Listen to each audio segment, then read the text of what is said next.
50 years తర్వాత మరలా మనిషి ప్రయాణం చంద్రుని వైపు. ఇది సాధారణ మిషన్ కాదు, ఇది ఫ్యూచర్ మార్స్ యాత్రకు మొదటి అడుగు. అదే ఆర్టెమిస్ 2. నాసా చేపడుతున్న ఆర్టెమిస్ ప్రోగ్రాంలో ఇది సెకండ్ మిషన్. అపోలో తర్వాత చంద్రుని వైపు మనుషులతో వెళ్లే మొదటి ప్రయోగం ఇది. ఈ మిషన్లో చంద్రునిపై దిగరు, కేవలం చుట్టూ తిరిగి వస్తారు. చివరిసారి మనుషులు చంద్రునిపై దిగింది 1972లో అపోలో 17 ద్వారా. ఈ మిషన్కు ఉపయోగించిన రాకెట్ స్పేస్ లాంచ్ సిస్టమ్. ఇది ఇప్పటివరకు తయారైన అత్యంత శక్తివంతమైన రాకెట్స్లో ఒకటి. Spacecraft Orion spacecraft. ఇది ఆస్ట్రోనాట్స్ని చంద్రుని వరకు తీసుకెళ్లి తిరిగి సురక్షితంగా తీసుకొస్తుంది.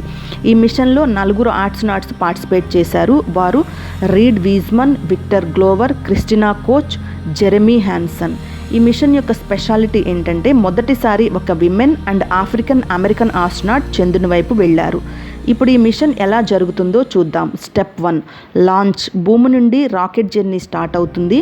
Step 2 Earth orbit. భూమి చుట్టూ తిరుగుతూ అన్ని సిస్టమ్స్ టెస్ట్ చేస్తారు.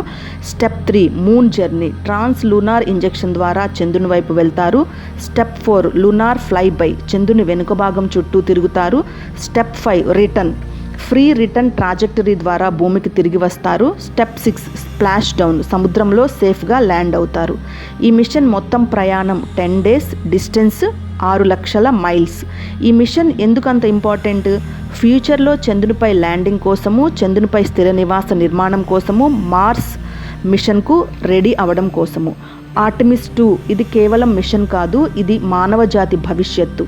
మనం మళ్ళీ చంద్రుని వైపు మరింత దూరం, మరింత పెద్ద కలలతో.